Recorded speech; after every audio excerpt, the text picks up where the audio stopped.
Hello and welcome to episode 21 of the Bull and Specs podcast. I'm Shane O'Connor and he's Adrian Lacey. If you've not joined us before, each week we get together and just chew over some of the news stories that's caught our attention, and we also tell you what we've been up to during our week as well. Adrian, I think you're going to do that for us now, are you? What have you been up to? Well, actually, can I just demonstrate a prop, which has absolutely got nothing to do with the last week, but I just feel like showing a prop. Yeah. And also, it gives us a chance to plug our YouTube offering, which includes pictures. If people are just listening on, if you're just listening on an audio device, audio podcasting, we are out there, of course, in Spreakerland and so on. But you can find us, search for Bull and Specs on YouTube. What do you think this is, then, Shane, or anyone watching? I should explain. Sorry. No, I was just going to tease everybody listening and go, I know what that is straight away. That is part of my childhood. Is it indeed? Yeah. I suppose I should explain for the people who are just listening as opposed to viewing, because this is a very odd item otherwise. Actually, it does have a sound. If I do that, it's... Oh, you'll hurt yourself if you carry on doing that. I could do. Yeah. And it was spraying a bit of water because I've just washed it up this morning. Oh, okay. It is a metal device with two hemispheres, leave it. And it is about, what would you say is the size of the, if the two hemispheres come together as size they do. Size of a golf ball? Yeah, okay. Or a gobstopper. Shows the different ends of the socio-economic spectrum we're at, you and me, Shane. Yeah. I was never admitted to the golf club, so I just got a gobstopper instead. You just sat in the sweet shop and sulked. So it's like a sprung pair of scissors, but with these two hemispheres that come together. Yes. Well, if you know what it is, I suppose rather than tease people for the ends of the earth, to the ends of the earth, you should probably tell me. Well, I think I've said that now, and I've been so unequivocal in my belief that I know what it is. But you couldn't have a cup of tea without it, could you? Not a solo cup of tea. No. It is a sort of... Well, do you know the term for it? Because I don't. It's relatively new to me discovering this thing. Isn't it? Oh man, it's just gone out my head. It's like a strainer, but a tea strainer. That's yeah. I think it is a tea. I think it's still classed as a tea strainer, isn't it? Oh, is it? I think that's what we used to call it when I was a kid. Right. Because I just thought of a tea strainer as a sort of just one of the hemispheres, just a draining device. The younger people going, what's this about needing to drain things, because they only know tea bags, of course. But no, my sister bought me, this actually goes back to Christmas, last Christmas, but my sister bought me this, it's actually one of my nieces is working in one of them posh tea shop things, and real treat actually. So it's not just that collectively they bought me. They got me a couple of posh sets of loose tea in some very nice sort of classic tins. With one of them's got Klimt painting, the Austrian erotic painter. One of his artworks on the outside. Not Klimt Eastwood, the erotic Western painter. Well, I mean, some people find him erotic. Happens not to be me. Used to paint cowboys in the nude until he put his chaps back on and carried on. Way. So you're a regular loose leaf. I haven't had loose leaf tea for. Oh, I must have been 16, certainly under 20 years old. So 30-odd years I haven't had loose leaf tea. That's amazing. Well, I've been reconverted to it thanks to this present. And can I just say what it accompanies? Because there's actually a bit more what I was going to say about the part of the week. It's a very tenuous DJ-style link, but sitting down with a cup of tea in front of my latest addiction, which is a TV programme called Mum. Have you seen it? A sitcom? Do you know? Don't ruin it, because I've recorded it and I've got it all to watch. Oh wow! Have you got series 1? Because the latest one going out at the moment is series 2. That's right. Yeah. No, the one I've got is series 1, and I'm recording series 2, and I haven't watched any of them. But I saw the trailers for them, and I thought, I like that. I like the way it was. It's. I'm going to sound like an old person now. It's what I call proper acting. Traditional sitcom, family sitcom. But they're very natural, aren't they? It's not like Terry and June acting, is it? Do you know what I mean? It's like very believable. But not to besmirch the wonderful Terry and June. No, I mean everything in its place, isn't it? Although I got to say, I was talking about comedy. I was watching. Have you seen People Do Nothing? I have seen one or two. I'm trying to think. Is that set in a rough estate in London? That's it. Where they're all there is run to pirate radio station. Right. Yeah. Yeah. And which I don't know whether I've watched a couple of episodes of that, and I wonder whether that's just a one joke program. But the one thing that really annoys me is it sounds in its pace and delivery very much like The Office. And of course it's Asher Tiller, isn't it? Who's the guy who's producing it. It's like it's the same kind of thing. It's a bit annoying actually. And I looked at a couple of reviews in the newspapers and they said the same as well. But Mum, no, I'm loving that. I haven't even seen it. I've just seen the trails for it, and I thought, is it as good as the trailers? Because very often the trailers are the best bit, aren't they? Well, here's the funny thing: I haven't seen the trailers. Oh right, okay. They were recommended by a mate of mine. Who is Gav, otherwise known in one of my London podcasts, my solo side project, as Neville Rice from the Broadwigs. Yeah.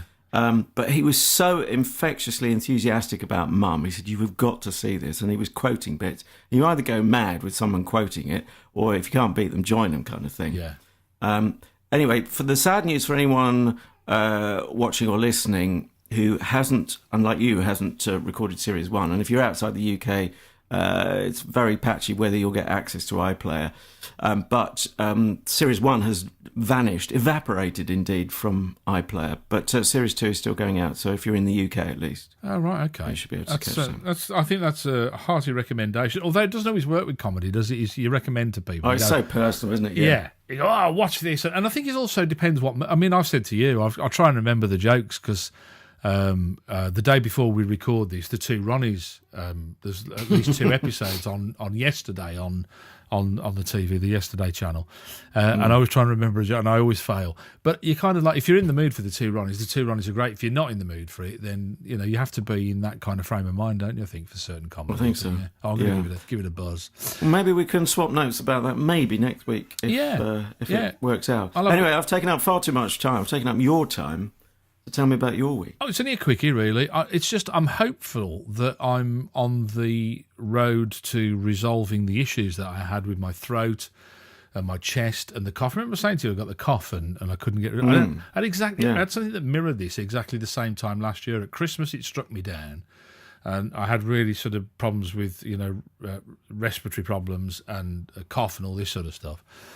And then it wasn't until about March that it cleared up. As the weather got a bit better, it cleared up. Anyway, I went to see a doctor the other day at the local surgery, and she was great. She went through. I like this doctor because she's quite forensic. She'll go, right, okay, is it this? Okay, is that? You feel like you're going through a flow chart with her of exactly, what it is. She's like a really good mechanic will go, okay, is there a problem when it starts, or does it do that, or is it turning over, is it spark, and they do that kind of process of elimination. Anyway, long story short, she said, you know what I think it is? She said, I think it might be asthma, so she gave me this. And an Eddie Van Halen. An Eddie Van Halen, yeah. And or what does my dad call it? A breathalyzer. Are you doing this podcast under the influence? Yeah, I've had several snorts on this thing before we started, and I feel a lot better for it. Do you know what? It's kind of worked. She said, just have a go 4 times a day on this thing.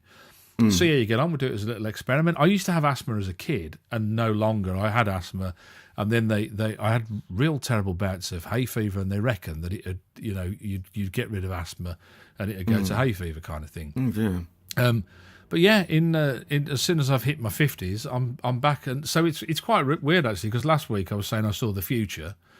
With my dad moving to his new accommodation. This week it looks like I'm seeing the past because I'm back with this thing again. My old friend, the inhaler for asthma. So I'll see how it goes anyway. But I just thought, after all this, it's like 2 years I've been kind of going through this. And you know what it's like when you use your voice, as we both do. Yes. And I was saying to you last week, I'm frightened to laugh at anything you say. That's something that you managed to live with in my experience, and suppress quite sufficiently and efficiently, I should say. That's my story, and I'm sticking to it anyway. But, no, seriously, because I do it, and it's quite unattractive. You do it, and you kind of like you laugh, and it goes, and you start off, and you get the old cough thing going again. So, and it sounds like you're having a conversation with Bob Fleming from the Fast Show, you know. So Got it. Yeah, I'd be really, really chuffed and pleased to see if this actually works as well. However, really chuffed and puffed, if I may say so. Chuffed and puffed, yeah. I pay for my prescriptions, as a number of people do, because good old free at the point of use, the NHS. And it's £8 a prescription now, isn't it, I think? Yeah. And the doctor said to me, you can have this thing here, which you just pop in your mouth and away you go. She said, there's also a diffuser tube, which you put at the end and you go, and you just breathe normally kind of thing, and it helps you deliver the salbutamol or whatever it is a little bit better. Do you want one? And I went, yeah, all right, okay. I thought, well, never thought anyway. Anyway, got to we don't have a chemist because we're not big enough as a village, so we got a kind of dispensary in the surgery. And I got to the dispensary, and she went, "That's £16." And I went, 2 lots of prescription. And I said, I've only just had the one thing. She said, no, it's 2. She said, it's 1 for that, and if you want the tube as well, it's another £8. And I went, guess what? She went, you don't want the tube? And I went, you got it in 1. So the tube is, and you kind of think, I don't know. I was a bit shocked and put out by that. I'll be honest with you. So, but yeah, I just thought, well, I'll soldier on with this, which I did. So seems to do the trick. I'm just wondering if I can inhale tea with my device. Do you know what? I was just thinking if you just put it in the end there. I mean, the worst you could do is smoke it, but it's plastic, so you couldn't inhale it, could you? Really? Yeah. I like the blue as well. The 2-tone blue, very nice. So the general formula, if there is one indeed, of Bull and Specs is, as you've just heard at least, to talk about our own individual weeks in the first section, and then we chew off a couple of the bigger news stories of the past week, or the ones we think make for good conversation topics. And we had some good feedback on Twitter, didn't we, from last week? We must mention Twitter at the end. Anyway, for now, talking of social media, or as I hilariously call it on occasion, anti-social media, and I'm quite sure I'm quite sure I'm not the only person to do that, but I'm claiming copyright for that.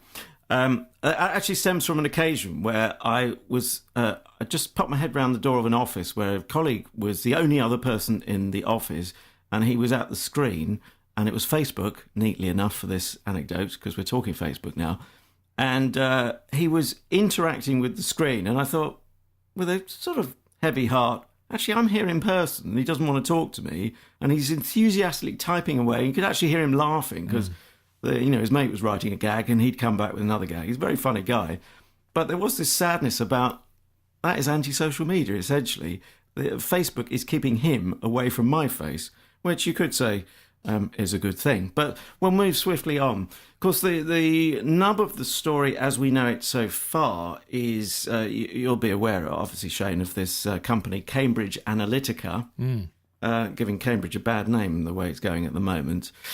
It all comes down to Facebook and people's data, which could include you and me. You're on the Book of Face, aren't you, Shane? Yes, like myself. Scantily I'm on there. Yes, I don't like that photo. I've unliked the scantily clad photo. Yeah, no, I'm on there on the. I don't know if you've noticed, but I don't. I mean, I do post on there, but I don't post anything that you could remotely piece together or gives anything away about me, really. But my work one is the one, and I've got a personal one as well. But yeah, I don't use it in the way that I see a lot of people use it. Let me put it like that. Well, anyway, the question here is: did Cambridge Analytica misuse people's data? It certainly sounds like a data breach. I had to ask an experienced BBC journalist colleague yesterday, because I was working for the corporation, and I was writing a little bit to do with the podcast. And I said to him, because it's all shades of grey with the language, I said, it's safe, isn't it? Just double checking with him to call it a data breach. He said, fine, absolutely. I said, are we at the stage I can't use the word scandal, can I? The S word. And he said, no, it's not quite there.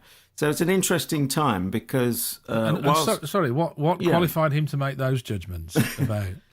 Only about 30 years experience. But that's completely subjective, isn't it? That, I mean, that's one of the things I hate about the BBC and other major news media outlets is that they feel that they're the arbiter of what you can. Remember, IS. Remember? Hang on, I'm okay. Well, yeah, you're going off on one. No, I'm not. I'm just saying. Do you remember they used to say these so-called IS because the BBC didn't believe that it was actually a thing until it became a thing, and then they started calling it IS or ISIS, and it's that.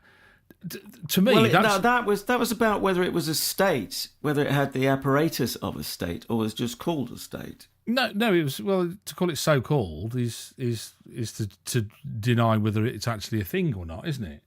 Yeah, but if you're going to call something a state, then I am actually with them on that. It has actually got to be a state. Otherwise, they're just calling it state, so you think of it as the Islamic State. And don't forget, of course, millions of Islamic people would say over my dead body. But they didn't say the so-called IRA, and there was, is that an army? Well, we're going slightly off topic. I know, but it's all about the whole thing about whether it's a data breach, because I don't think it's a data breach in as much as if I took £10 out your pocket and gave it to somebody else, is that a financial breach? I think I got the impression that the Facebook thing was a much more deliberate. Haven't they deliberately taken the information? Well, yes, but the more you dig into it, and I don't claim to be a specialist on every last detail, there are some people who've been working on this story for over a year. 2 years, in actual fact, isn't it? It's a 2-year-old story. Right. This is, yeah. Well, there is the where Facebook were with its privacy policy at the time. I think I hear the clicking of a million iPhone podcatcher apps as people kind of lose the detail or lose the will to live. But I will be brief on this, not least because I'm, I don't know every last detail, but my overview sense is it was what Cambridge Analytica got from Facebook was legit under Facebook rules at the time. That's my understanding. Right. And then, of course, there's the thing about settings. I mean, coming back to you and your Facebook account, your on-air one, did you consciously open up the bonnet and fiddle about with the settings as to what you were approving of sharing? No, because, and this is where I have a real problem with this whole story, is because I put any information onto there fully in the knowledge that it's in the public domain. And there's a huge part of me, Adrian, that says, really? I mean, people are surprised now that if they put stuff onto the internet, I'm a big fan of Judge Judy, as you know, and she always says... I was just taking a slurp of tea. I choked there because I'm not sure I did know that. But right, okay. Anyway, carry on. I think she's a really shrewd lady. And she always says, people say, I put it on Facebook or I put it on... And she went... And you didn't expect people to know about this. You put it onto the internet. It'll always come back to bite you on the ass, I think is the phrase that she uses. And to me, I just kind of think, are people really shocked and surprised? I don't know how you have the right to be indignant that your information is being used, that you've put out there for everybody to see. Whether you've clicked, just my 500 friends are the only ones allowed to see. So are you telling me that those 500 friends are 500 people that you trust implicitly with all of your secret information and your life? You see it all the while. People put stuff on Facebook. I mean, I don't know, I'm more attuned to this with baby Frank coming along, because I'm kind of thinking I don't want him I don't mind putting a few things on, but I don't want him plastered all over and indoctrinated into social media. I don't know. I don't know if I'm being naive, but I just kind of think, well, what did you expect? Yeah, except this story goes beyond that, of course, doesn't it? It was an apparent sort of game or quiz that people were playing. Yeah. Which actually then the data from that was then used famously, and I believe this has been established in the campaign which saw Trump winning. Now, of course, you can't join the dots and say, oh, he only won because of this. I mean, come on. And some people actually say it's the reverse. The guy who's, I think, helped write the program for this game is saying actually he thought it was effectively worse than useless. In some ways, it could give the information back to front, the wrong way round. Right. which I would mean, actually this all make it stems with there's a real inability to accept decisions. I think we're becoming more childish as time goes on. I don't know if it's a generational thing, and the younger generation will be different again, and whatever. But it's like the Brexit thing. That's all you see on social media is people who want to stay in Europe, just so hurt and upset and unable to accept the decision that's been made. Trump being elected president, it's happened. But there's an inability to accept that, and these stories. I kind of think, is that really where it all boils down to? Is this just another story that says, oh, that's how Trump got elected? Well, he got elected. Just deal with it. It's no different from any other time, is it? Really, I don't think. But I don't know. I mean, this idea that it's so intelligent and able to decide what people are going to vote. I'm not sure I'm convinced. Are you? Not fully convinced, but neither do I think that we can totally discount it. Right. But you might then want to call me a Ramona. Actually, on that, since we've strayed into this territory, what I'm finding amusing is people thinking we've now got the wrong kind of Brexit. But that's just an aside, which is completely off topic. I'm so worn down by the whole, and it's not even a Brexit thing. To be honest, I've got to the stage now where I don't care. Like, if it's going to be a big issue, let's stay in Europe. If it's not, don't. I don't really care. That's the whole point. Is now it's just so there's, like I say, this inability for people to be able to go, oh, okay, that was the decision. We went into it saying that this is what was going to happen if this happened, and then people's inability to accept that. I don't know if people have a voice now, Adrian. Maybe that's that people can hear that they didn't have before, or whether it's people always thought like this, but you never got to see it be invented, as it were. I'm not sure. Well, yeah. The big story, of course, with Facebook though, is the money they're losing. I mean, Zuckerberg. He's losing billions, isn't he? Oh, well, you know more than I do about that. Are you talking about not just around this, quotes, I'm doing air quotes, scandal over Cambridge Analytica? Well, the whole Facebook and how much information they put. I mean, I just don't. It makes me laugh. I mean, I go on the internet and I'll be looking at Gibson guitars, for example, and the next thing, Dreamer, and the next thing I'm on Facebook, and there's an advert for Gibson guitars. Are you telling me that's a coincidence? I mean, this happens all the while. I don't know why people are surprised by it, but no, I mean, billions has been wiped off the share price of Facebook now. So if that doesn't grab his attention, Zuckerberg, then I don't think anything will.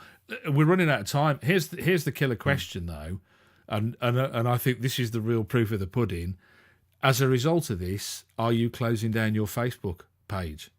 Oh, this is where I feel, probably as a self-righteous 20-something, a while ago, I would have done, as in making a principled stand. Now I think, it's not this device I was showing earlier, but I do feel Zuckerberg's got me by the short and curlies, because I'm an addict for Instagram now. Right. Oh, okay.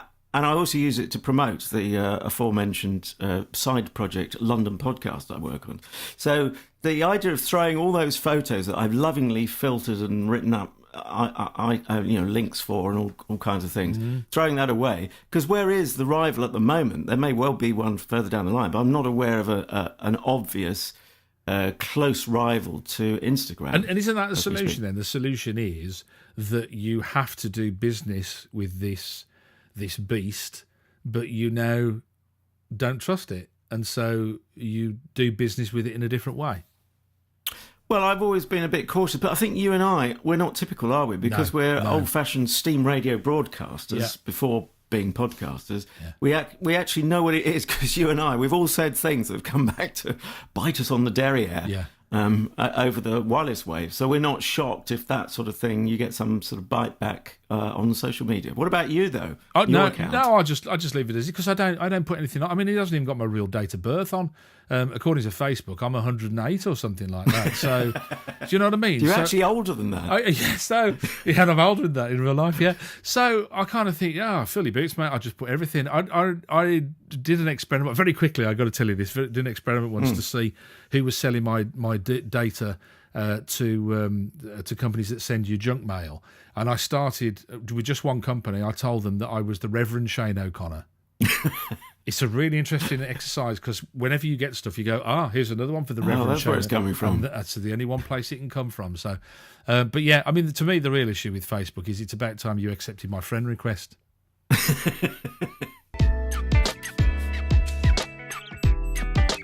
This is the Bull and Specs podcast with Shane O'Connor and Adrian Lacey, usually a place of inordinate amounts of happiness and good cheer, but not so this week because, well, it's a double whammy really, Adrian. We missed International Happiness Day. Isn't it marvellous? I can't tell you how delighted I was about that. Hey! But not only that, most Britons weren't happy to be living in their own country, says a report, on International Happiness Day. No stuff, Sherlock. Yeah, that's the clean version, is it?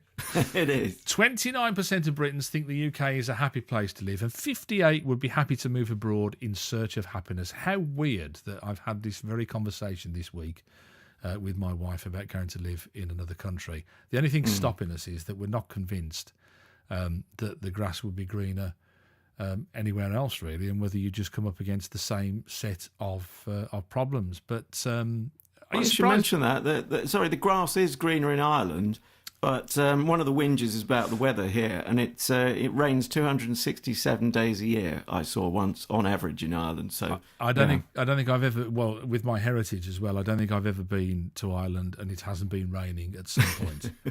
Ireland would be out for the weather, but it's interesting actually because a girl I went to school with, I think she married an Irish guy, but she now lives. She was from Tamworth in the Midlands, which is the home of where they used to make Reliant Robbing cars. I don't know if you knew that.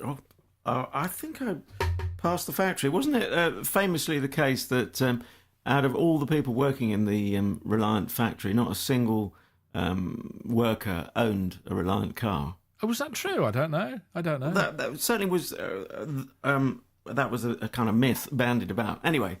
Pray continue. Oh yeah, so the two gates in Tamworth. But anyway, she lived in Tamworth and then moved to Ireland. And interestingly, we were just talking about Facebook, and I connected with her on Facebook and saw what she was doing. She now teaches Gaelic in Ireland. She moved to Ireland and teaches Gaelic for an English speaker. That's pretty good going actually. It's quite a complicated language. But I was going to say for the weather it'd probably be out for moving. But if you're an artist, I don't know if this is still the case, but if you're an artist in Ireland, you pay a reduced rate of tax, don't you? I don't know if you knew that. And are you using the wide definition of artist from writer to painter to U2? Well, David Coulthard got tax breaks. The racing driver, Formula One racing driver. How he's an artist, I'm not really quite sure. And I think so. I think it can be as broad as they let you get away with, to be quite honest with you. But right. Yeah, it's interesting. Some of the things here are none of the things that I think that I would want to move from this country about. I mean, I don't know if you know, my wife runs a business. And it seems to be almost on a monthly basis getting more and more difficult to run a small business because of the bureaucracy, the complexities of tax, VAT. I mean, the list is just, there's now new data protection laws that small businesses have to comply with. So you've got to spend time doing that. You spend less and less time doing the business. And more time administering the business, which is really. It seems like we don't live in a meritocracy anymore. It seems like the more that you want to achieve, the more barriers that are put in front of you until you get to a certain level, and then it's like the sky's the limit, isn't it? Where if you're an Apple or whatever, you don't bother paying tax or whatever, that kind of thing. But the people that were saying about they've been unhappy here, it was all quite basic stuff, wasn't it? Really, the things that they were unhappy with. Rudeness and, I've mentioned the weather. 53% blaming the weather. Queues. I thought we were meant to be good with queues. I thought we loved them, unless the complaint is there aren't enough of them to go around. I suspect the people who complained about queues were either visitors to the post office or the co-op. Well, you can face the co-op in the law courts when they say absolutely we open up a new till, sir, whenever there's a queue. Oh, I'll tell you what, I can provide you video evidence that would keep me out of court until the cows come home, mate. I tell you, I love going in the co-op and just filming what happens when the queue gets out the door. It's a nightmare. But yeah, some of the things I kind of do you agree with those kind of things like queuing? Yeah, I mean, I've got a 20-minute rule with queues anyway, whereas if I have to queue more than 20 minutes, whatever I'm queuing for, I don't want it. Right. Does that work with passports? If we're not careful, we'll stray onto other things to do with passports. Well, you can just get the passport. You don't have to do it in person anymore, do you? You just do it online, and it's great. Yeah, I like the 20-minute rule. Actually, as regards the co-op, usually I'm the reason for the queue, so I've got to be careful. I speak with a forked tongue, because I'm the one who goes there to do the weekly shop, it seems, and everyone else goes in for one item, so they hate me, the people behind me. You're going to do your weekly shopping and then pay by cheque. You pay by a mix of cheque and Krugerrands. And also all the income from my penny arcade. Yeah. Yep. Oh, I've lost count. Hang on, let's start again. One. Oh, where did it go? Two. Yeah. But no, my favourite is 43% of people complain about moaners. Yeah. That's got to be the most sort of inward-looking complaint there can possibly be. But no, I get that. I kind of get that, because people who have, if you have a genuine grievance about something, you don't think you're a moaner. Well, we're back to Brexit if we're not careful. But do you though? You can't. If you think, like you say, you use the term. I mean, I wouldn't resort to name calling, because I don't. You know, you mentioned Ramonas, but I mean, I think the name calling is totally unhelpful. But this idea that people who want to stay in Europe are moaners automatically degrades the conviction of their complaint, doesn't it? It's actually saying your complaint is frivolous and you're just a moaner. Yeah. And that's a real British thing to do. I mean, we do that all the while. And you know, I've worked for companies where they've said, if you said to them, "Oh, I'm not really sure about this," "Oh, you're really negative," which is code or shorthand for you've got a good point, but I'm not prepared to do anything about it.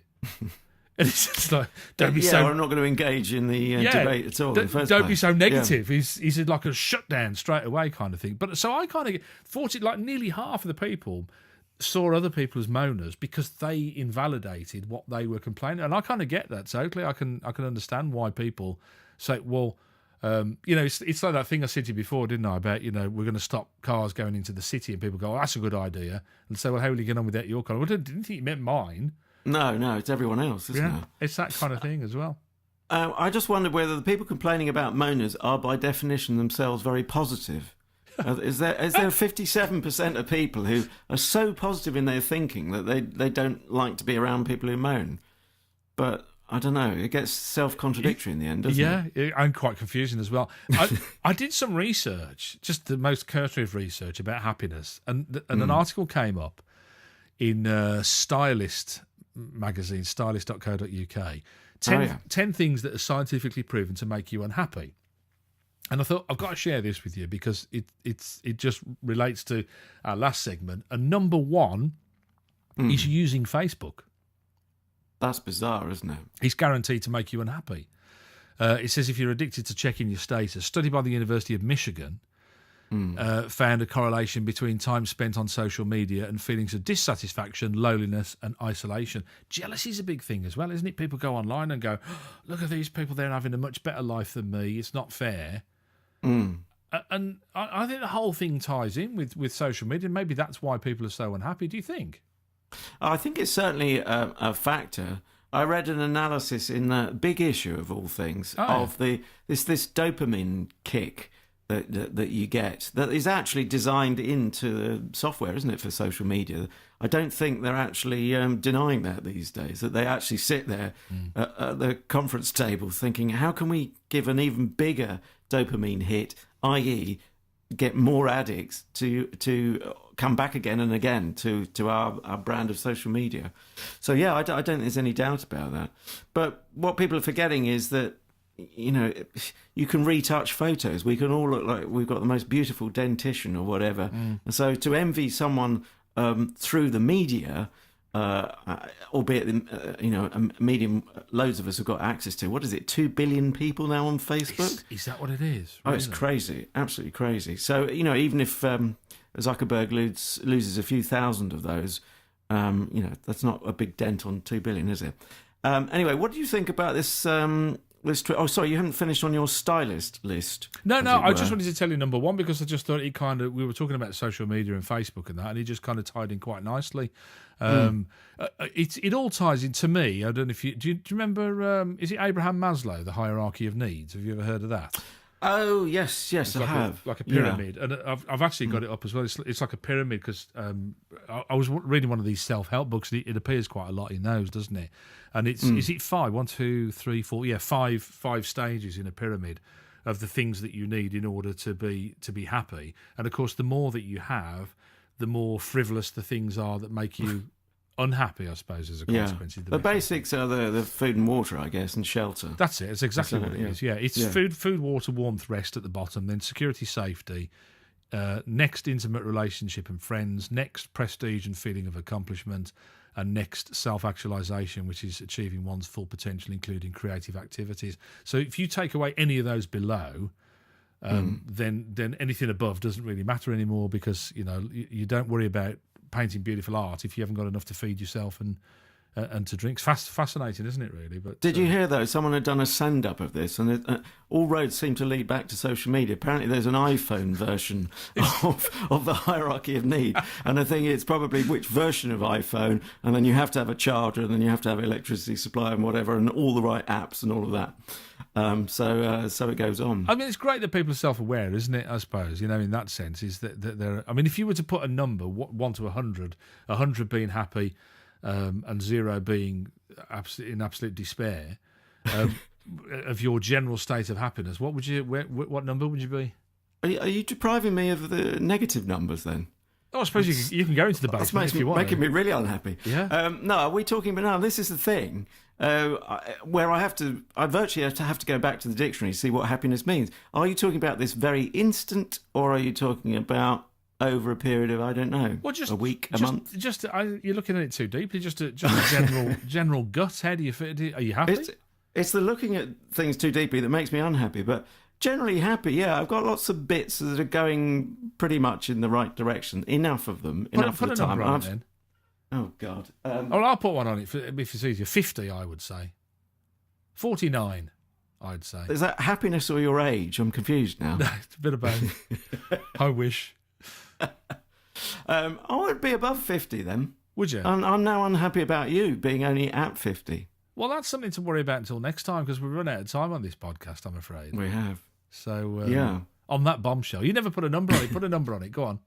Oh, 63. 63. And rising. You're some kind of laughing lunatic. I don't know what's the matter with you. I've lost all touch of reality, but that's too much social media, you see. Yeah. I said we were going to mention Twitter, so I fear I might forget. I mean, it's entirely up to you if you want to mention yours. It's your account. I'm going to mention I'm at Adrian Lacey 01. Lacey is spelled Lacey. So if you want to continue the conversation, but you might want to mention yours as well, Shane. I thought you were going to say if you want to complain, then that's the best place to do it. No, don't.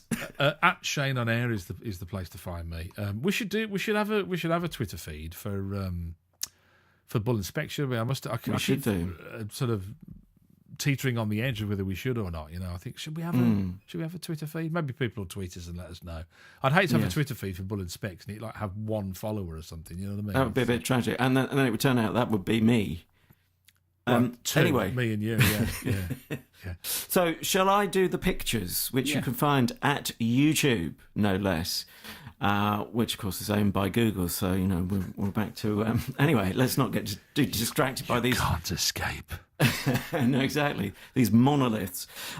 Anyway, so the way to find us is to search Bull and Specs. And forgive me if this is repetition for you, but for newcomers everywhere, the and has to be an ampersand to find us. Otherwise, I came up with, if you'll pardon the expression, I started to write it and it was coming back with bull semen for one occasion when I was searching on YouTube. So that's because I wasn't using the ampersand. So no other reason.